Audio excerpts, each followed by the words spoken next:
Hi, this is Stacia, and we're going to take a look at a game that I played at the Parma Chess Club.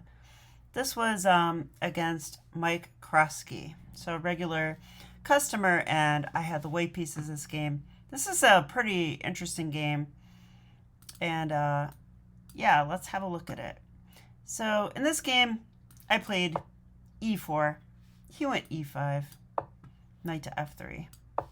Knight c6 guarding the pawn, bishop c4 Italian game. And he went knight to f6. Now what's funny about this move is that, he's almost always played bishop c5. And I think this is his main repertoire. But after b4, we've had some very crazy games in Evans Gambit where I usually crush him. So I was very happy to see knight to f6 because it's sort of a small victory. Like as a chess player, you play a certain opening, especially a gambit opening. And when your opponent is so scared to face it that they start playing other moves, that's kind of a small victory. So I saw knight to f6. I was like, oh yeah, he believes my Evans gambit. He says, yeah, you're going to beat me in that line. So, all right. So I was feeling a little bit of a boost of confidence there. Knight to f6, I like d4 these days. Now, there's two other moves that I could play here that I would like. One is knight g5, one is d3. And I could play either one of those. But I did go with d4. And this move I feel is interesting. It's sort of a Scotch-like move. And after takes, I just simply castle. And now we have a Scotch gambit on board. So in this position, let's see. I mean, there's really two moves that I see the most, and definitely knight takes e4 is the main one. I mean, you don't play this line unless you understand what to do after knight takes e4, right? He didn't do this in the game, but I would definitely go rook e1, and after d5, I would take here. And after queen takes, we have knight c3. And I probably would never figure that out unless without studying it. But I did study it, and we play from there. But there's also this move, bishop c5, which Scotty Robinson played against me once. And some other players do too. And I feel here e5 is a good move because that's sort of the whole point of, playing d4 is you make them take, free up the d5 square or e5 square so you can go e5. And then after knight g4, which is what he played in the game,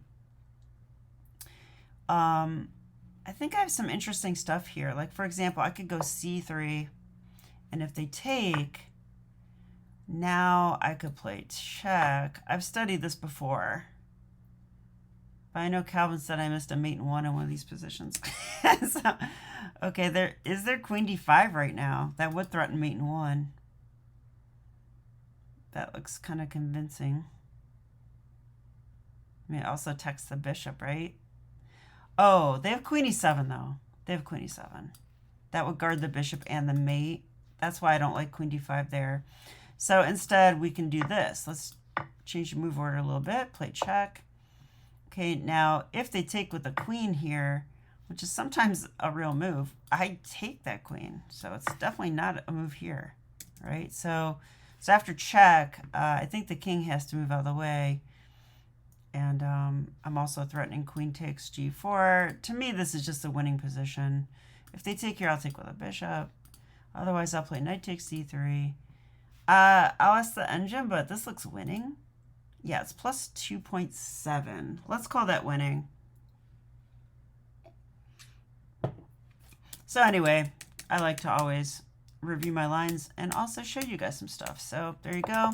But so after d4 takes and castles, he did not play knight takes c4 and did not play bishop c5. He played bishop e7. I was very, very suspicious of this move. But how do you really punish this, right? Like, the reason I'm suspicious is bishop e7 is a little bit passive, right? It's a little passive, but I will say that it does block the E file. So any plans I have to open the E file and play rook E1 and stuff, are less potent here. But on the other hand, I could just simply take back a pawn. At least I think I can. Is that even true? Because after takes, they could take here. In the game, I played e5. All right, so I play e5 here. And now I was hoping for knight g4, but he went knight e4. And I remember being like, oh, he could go knight e4, and then he did it. And I was like, yeah, it might be actually a good move, right? Because the problem is now with the knight on e4, d5 is the thing. Sorry, the screen keeps moving. How do I stop this? I don't know. So you're just gonna have to deal with it. You know, that's okay though. Knight e4, and this is my first think of the game. I'm like out of theory here, and I'm just kind of on my own. I got to figure this out. So what to do? I mean, second f7 looks like nothing. I could just take on d4. It's definitely something I could do. But I like playing gambits, right? Like when you play this move, you're saying, okay, fine, I'm not going to play a gambit. I'll just get my pawn back. And I'm also distracting my knight away from my king. And that knight's basically the only defender over there, aside from maybe the rook on f1. So, yeah. I ended up going rook e1 to tax the knight. He played d5, which I expected. And what to do here? I definitely could play bishop e5. I think this is a move. And after something like bishop here, maybe I just take it and take here, let him castle. This is sort of, it just sort of looks like a normal, like Scotch gambit position. Or Scotch position. I don't know what it's called, but I've seen this position so many times, or positions like it, you know, this pawn structure. I usually have black though, not white. I almost always have black. But okay, and I thought this is playable, and now I ask the engine if that's true. It says it's equal, maybe slightly better for black. Okay, so I do want to get some answers because this opening goes wrong. So maybe I'll show you what happens first. He went d5. I took en passant. This is my idea. Knight takes d6. Now, I saw that this would attack my bishop, but I didn't know what else to do. So I simply retreat my bishop to b3, and I'm like, okay, in this position, you know, my bishop is well placed on b3. That's a pretty nice diagonal aimed at f7. And now he has time to castle. And then here I thought, I'll just get my pawn back, you know, just knight takes d4. This is not how I envision the opening going, but this is what we have. So, you know, I'll just get my pawn back and play from here. My king seems a little weak, but I've got a good bishop on b3. At least I have that. A good rook on e1. And I thought, we'll just play chess from here. I bet you, though, that black is equalized. And I'm going to ask the engine now. Yep, it says minus 0.3. Minus 0.2. Okay, it's switching around, but it thinks black is slightly better even after knight takes d4. Queen takes d4, bishop f6. Okay, which is actually exactly what happened in the game. All right, so I messed up the opening. That's what this means. So I did not find the best moves, right? I mean, I have the white pieces. I should be able to have some comp for a pawn or, you know, have a better position, slightly better. And instead, I messed this up. So I'm not sure where I went wrong, honestly. But I'm going to actually look at the book moves now to see if there's a difference. E5, top move. Knight e4, top move. Rook e1, top move. D5, top move. E takes d6, top move. Knight takes d6, top move. Ooh, and here is the move that Michael Jolson suggested for me when we briefly looked at this game during my work hours. See, pretty good job when you can analyze with a national master during your work hours. Instead of bishop d3, he suggested bishop d5, and he's absolutely right. This move is quite annoying, right? It's quite annoying. Why? I don't know. Actually, I think he suggested bishop d5 earlier. Could be wrong. I think he suggested it here. I'm not looking at the computer or anything right now, but this is the move I think Michael Drosen suggested, and I like this move because this stops d5. You cannot play d5 if there's a white bishop sitting on d5, right? So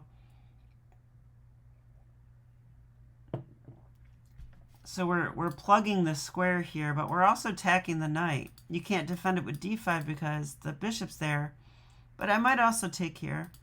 I just don't have to, you know? And so that knight's under attack. So here, I would assume knight c5. I actually did calculate this during the game. And after knight c5, what do we do? So computer says rook e1 now. It gives 10 games, 10 master games, and white scores quite well. 50% wins. That's good enough for me. And then it gives knight e6, which is what I thought. Usually you want to do this with the knight. It blocks the e-file, blocks the pawn. It's kind of a safe move. Makes the knight not so vulnerable on c5. c5 is a good square for the knight usually, but you can always get hit by b4. Don't forget that. Yeah, and then here we play knight bd2. I just want to look at some sample moves here. d6, I might take it, yep. This is the move. Queen d6, there's 2 master level games in the database here. White wins 1 and black wins 1, but who knows why. Then it gives c4 and castles. Yeah, and this position's interesting. I might go knight e4, yep. When white won, they played knight e4, so that's a good sign. And then queen d8, a3. I guess we're expanding on the queen side. So it's just a game. If I ask the engine, it says this position is again slightly better for black. But white did go on to win this game, but we're not going to spend any more time on that. I just wanted to get some ideas. So I'm still not all that satisfied, to be honest, but hey, you know, that's chess sometimes, right?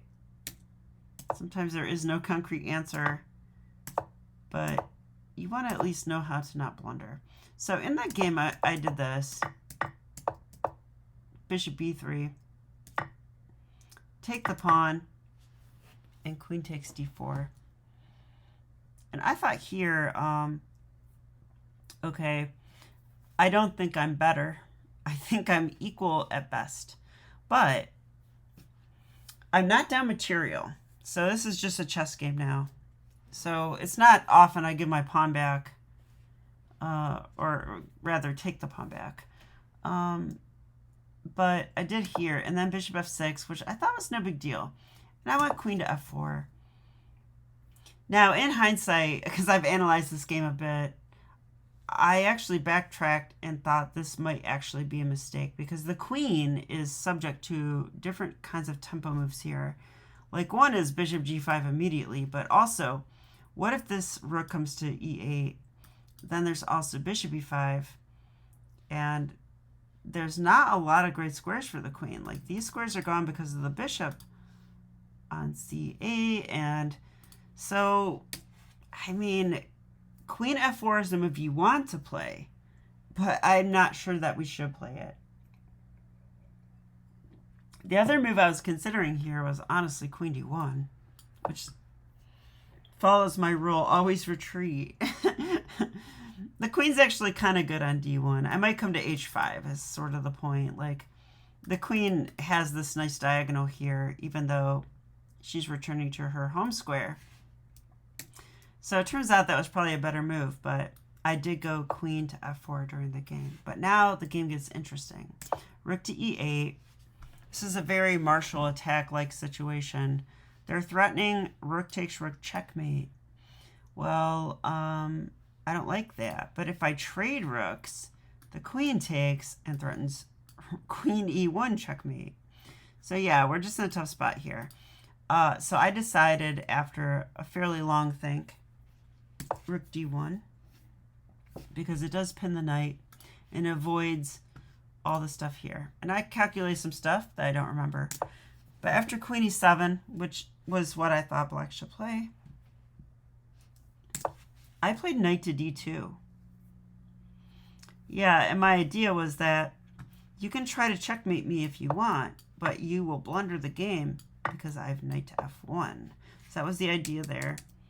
So they go bishop g5. I also saw this as a move. I go queen f3. Yeah, and notice that I'm just maintaining pressure. I mean, I think this is easy to defend, and it is defended. But sometimes applying pressure in a practical sense can be a good thing. So I have that at least. Objectively, I think it's nothing, but you know, it's a different story. Bishop f5 by black. Okay. Now I really wanted to play knight c4, but if I play knight c4, I actually blunder checkmate. So let's not do that. So I had to go knight to f1. Okay, but I thought this is still an okay move. First of all, I'm stopping his stuff down on on e1, and I'm also maybe going to play knight g3, attack this bishop, and have an extra defender over here finally. So I felt like I was a bit safe now, but my position's worse, right? Black's fully developed, and I'm still struggling to get coordinated. So he went bishop to f6 here, which is a pretty annoying move. I would love to just develop my bishop, but then I would get hit with this. Does that matter? I'm not completely sure, but okay. Also, I feel like there was something else earlier where this happened.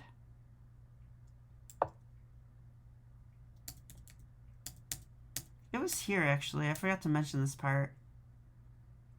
Yeah, I forgot to mention this earlier because I really wanted to play bishop e3.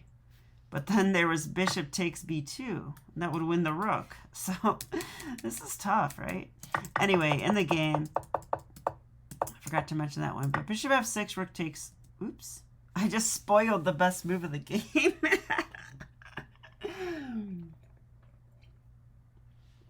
But now that you know what I'm going to play, do you see my idea? Pause your video if you want to understand why I would play such a move. Rook takes d6.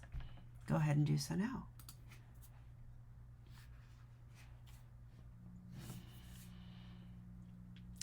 Okay, so there's two answers why I would play rook takes d6. And I actually spent some time here and I calculated everything and I was like, yeah, this is the move. Like, he blundered. I seriously felt super excited about this move. Okay, the obvious idea is that I'm going to take the knight, which defends the bishop. He will take back, and I simply take that. 2 pieces for a rook. That is pretty good. So that's fine. Now, it gets deeper when you understand that black doesn't have to recapture, especially not immediately. So after rook takes d6, there could be some other moves. For example, could they attack the queen? I was thinking either bishop g5 or bishop e4. Bishop g4. I mean, I guess that just loses a bishop, so I don't know the point of that one. So let's just say bishop e4 would attack my queen. So after rook takes and bishop e4, I had to have a plan here. And a plan I thought rook takes f6 here. And then if they take my queen, I play rook takes f3. It's like a little bit of a boomerang. That's what I call this. My rook comes out, eats the knight, eats the bishop, and then eats the other bishop. Now, I lose a queen, but I get 3 very active minor pieces for that. And that seems pretty good. And there's no queen e1. I've got a knight on f1 still. And I thought this position with 2 bishops should be quite good. That is what I thought. So turns out I was absolutely right. So after this move, he did play bishop e4, and now I played rook takes f6. So what should he do? I mean, what do you do?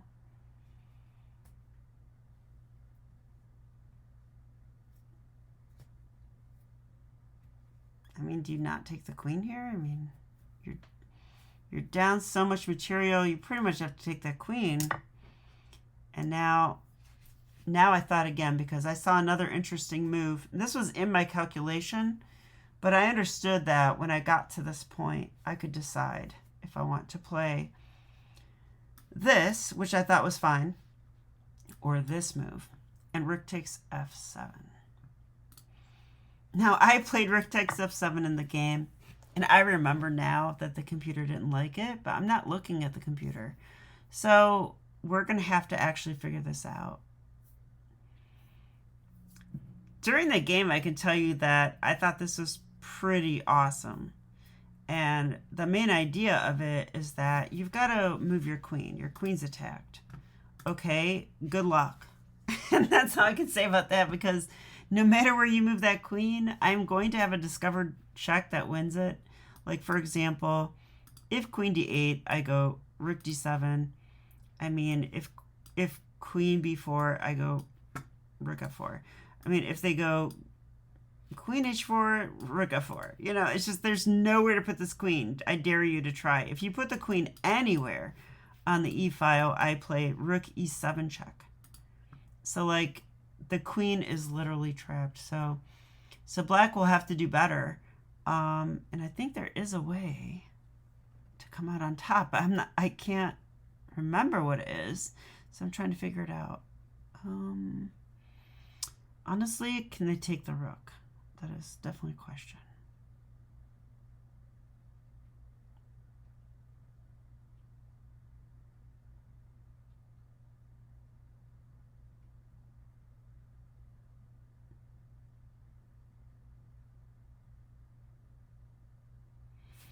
Okay, I'm seeing that this is a real move, so let's try it.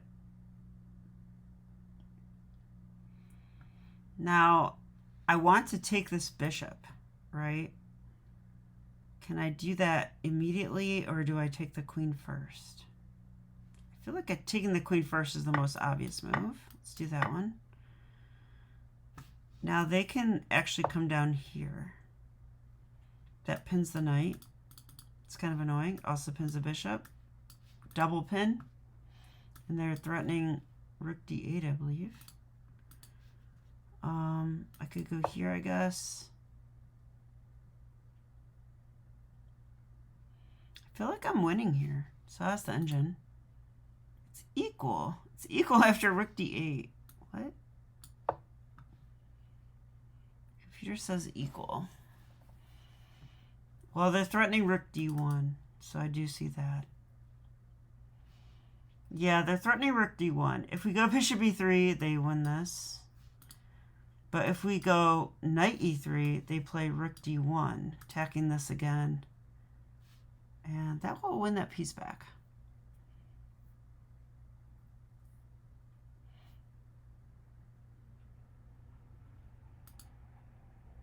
So that's pretty rough, isn't it? That's pretty rough. So I don't see a better move than this. I don't know if this is what the engine wants, but... Okay, engine says white's winning now. Oh, yeah. Oh, my God. I didn't see knight takes d1. Okay. You know, I'm trying to analyze. Give me a break. The computer wants rook d6. And says this is equal. So 2 rooks against a rook and 2 minor pieces. Black has 5 pawns, white has 6, and this is a draw. Okay, that's hard to see, actually. So we'll go back now.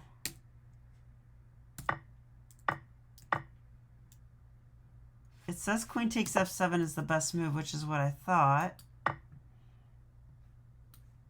This, g takes f3. And now it says rook e1. This is everything I said. It says plus 1.3 for white. So white's still better. I thought king g2, but actually it doesn't want king g2. It wants b3 here. The idea of b3 is we develop our bishop, protect the rook. Then if black takes it, we simply take back.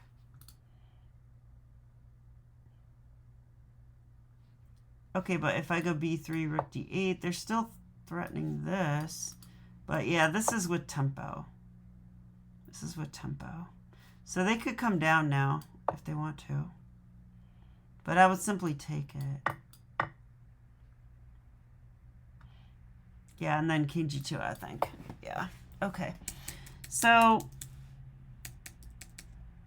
in the actual game, though, my opponent played queen e1. So rook e7 check. It's a check because it unleashed the latent potential of the bishop on b3. But now the rook is attacking the queen on e1. So this is discover check. We won the queen. He takes. I took. Rook d8. Now I have to admit, I think I honestly blundered this next move. I played king g2 and I played it very quickly during the game. But in hindsight, I think there's two better moves here. One move is this. I like bishop g5. This attacks the rook so that if they take our rook, we take their rook.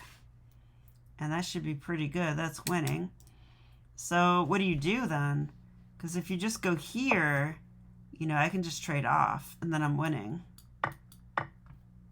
Yeah, good luck. King g2. I'm just done. I'm winning. Engine says plus 0.9. 9.8. So that is winning. So the other move I could play is c3. Why is this a good move? Well, it's actually pretty simple. This rook wants to come into d1. Let's protect it. Now the bishop is opened up on the d1 square. So there is no rook d1 anymore. And once again, white is just simply winning. So in that game, though, I went king g2 and I got into some trouble here. Rook d d1, knight e3. And he wins the bishop. Oh, no. So what's going on here then? Because after takes, he's got a rook. The rook is against two minor pieces. So, okay, that would be advantage white. Now let's count the pawns. 1, 2, 3, 4, 5 for black. And 1, 2, 3, 4, 5, 6 for white. So white is actually up 2 points of material here.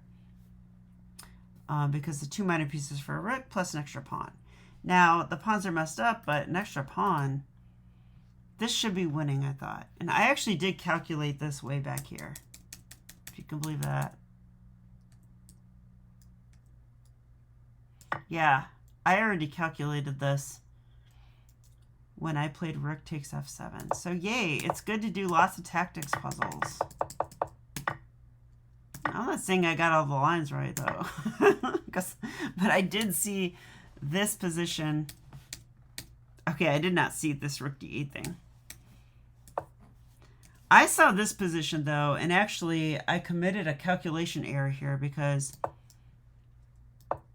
I played king g2 instantly because I was like, ooh, I already calculated this. I already knew that we were going to get this. And I played king g2 instantly, which is a blunder. Because I was like winning very quickly in other lines, but now, you know, it's a little harder. So white's still winning, but it's harder. But I don't have all the endgame moves because this was an actual rated tournament game, OTB.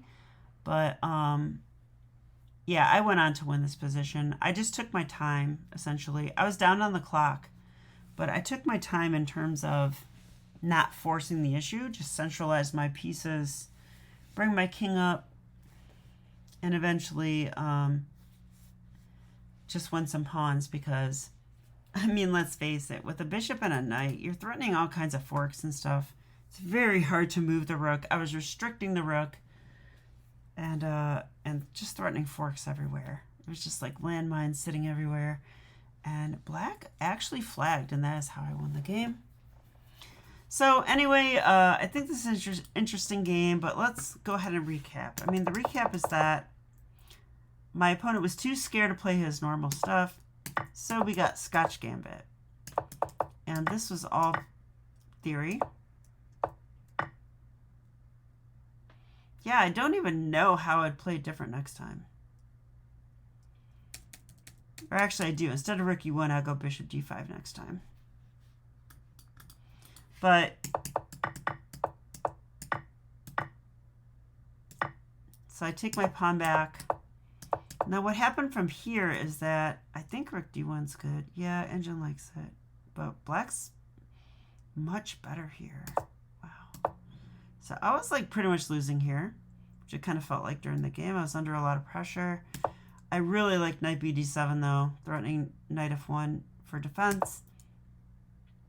And my opponent started to go wrong. And in this middle game, he goes really wrong, just moving his bishops around way too much.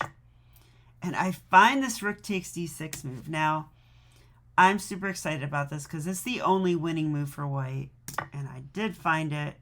And I didn't just see the basic like queen takes and queen takes. I saw this queen sack idea with rook takes f6 takes. And I didn't even do it because I went rook takes f7, intermezzo, queen e8. Yeah, and now this is how you win a chess game, right? So I was quite happy with my play of this game, but not the opening. This is sort of the opposite of how I normally go. I'd normally get a nice advantage out of the opening, then not know what to do, and then lose. Instead, I got a worse position, found some crazy tactic, and ended up winning, but that's good enough for me. So I hope that you enjoyed the video, and I'll be back with more chess. Okay, bye.